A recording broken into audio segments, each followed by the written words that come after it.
Hello, fellow Mythgardians. It is Diego here playing Mythgard, except I won't actually be playing that much Mythgard. I did play some ranked earlier today.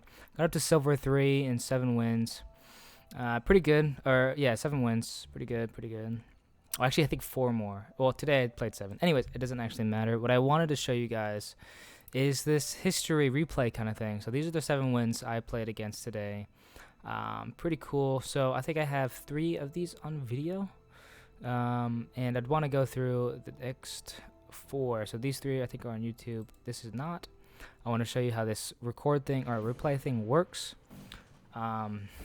So yeah. Turn 1, dope.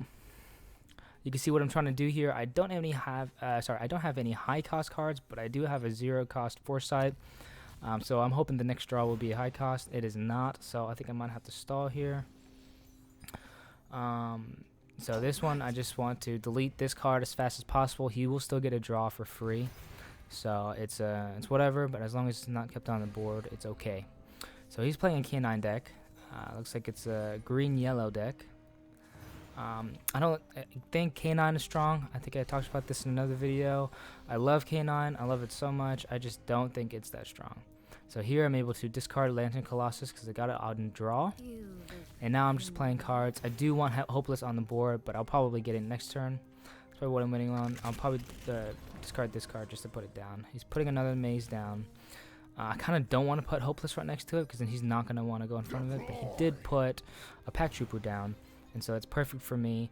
Actually, I've been noticing that not Pack Trooper, but K9 has been a little more popular today at least. I've seen about 2.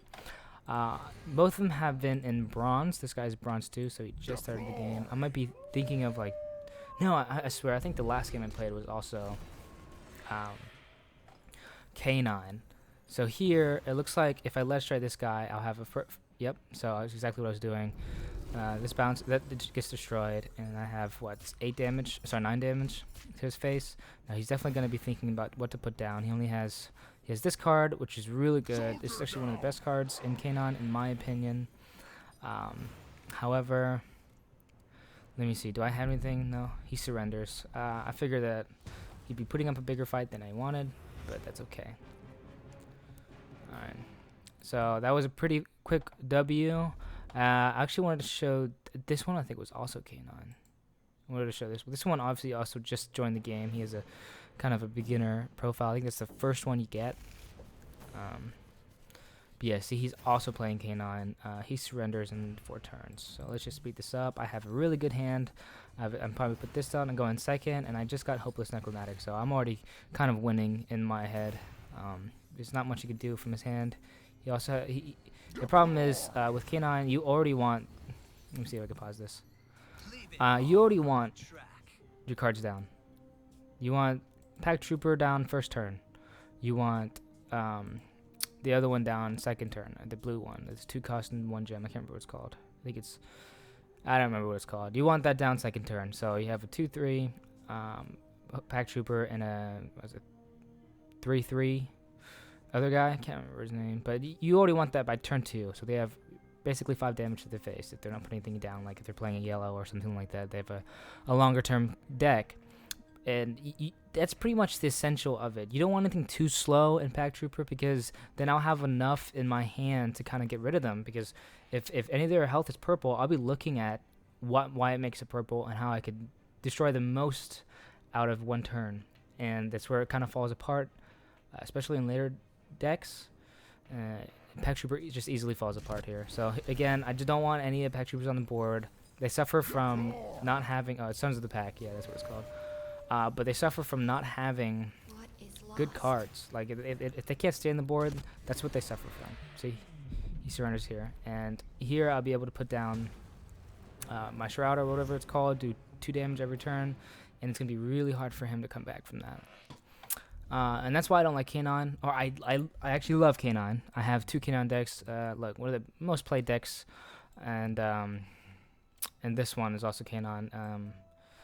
This one's a shorter, it's an earlier power curve, and this one's a later power curve. But this one I think is still better than the other one, just because the essence of K9 is you have to be earlier in your K9s on the board. So I also wanted to show you maybe a closer to what everyone's skill level is with a gold 3 player. And I don't know if you guys like this recording format. Usually I like to record based off of like what I'm playing at the time and stuff like that. But I'm just going off what I played already today, and I think to kind of keep you in the loop on how I've been doing on my ranking, you know. So I don't have a super high cost card. I'm also going first. I also wanted to see what he was playing. I'm like, okay, he's playing red yellow. It's actually a not bad hand here. Is a good curve. But I noticed that I do have an ACOS coming up, but I noticed that I have Tarragon, so I might as well just put Tarragon. Well, I already played it, and I don't know actually what I put on top. Oh, Metamorphosis.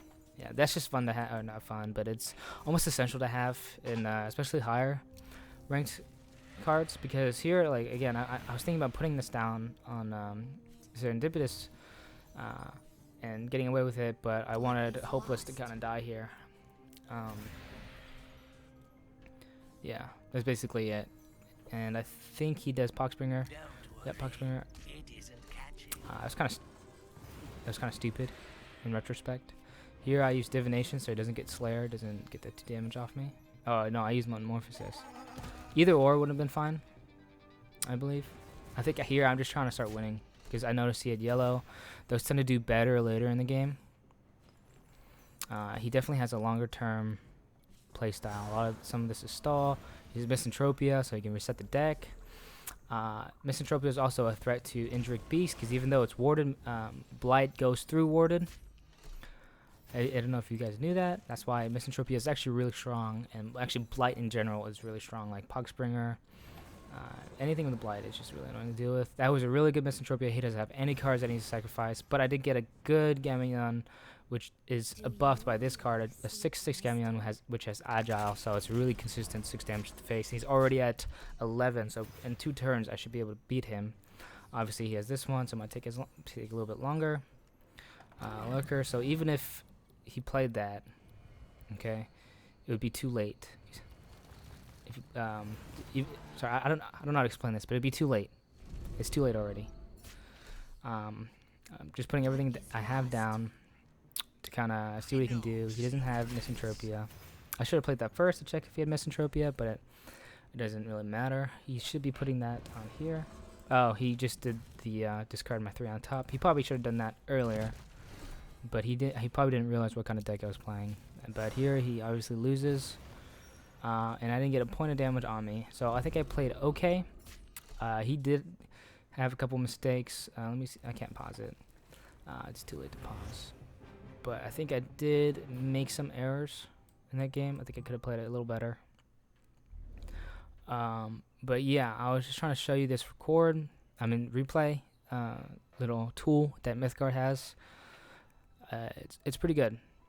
Definitely, if you guys are having trouble climbing, if you were playing a meta deck, like you went on Mythgardhub.com and you found a deck, but you're not winning, it's probably not the deck, and that's probably just how you're playing. You gotta have experience on what cards do well in certain scenarios. And you can just go through and watch and pause it, make it slower, and be like, I think I could have done this better, I think I could have done this better, and it'll just kind of, it won't solidify your techniques as a player, but it'll give you the right ideas, give you the right pushes. Also, puzzle is good.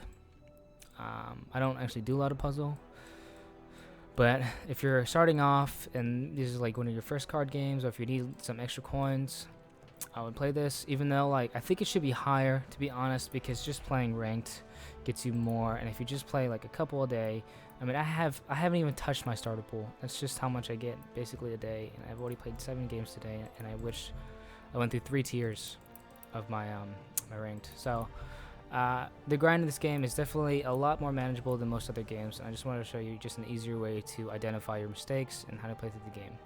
Alright, thank you. This is Diego, and I just want to make this a short video. Thank you guys for watching.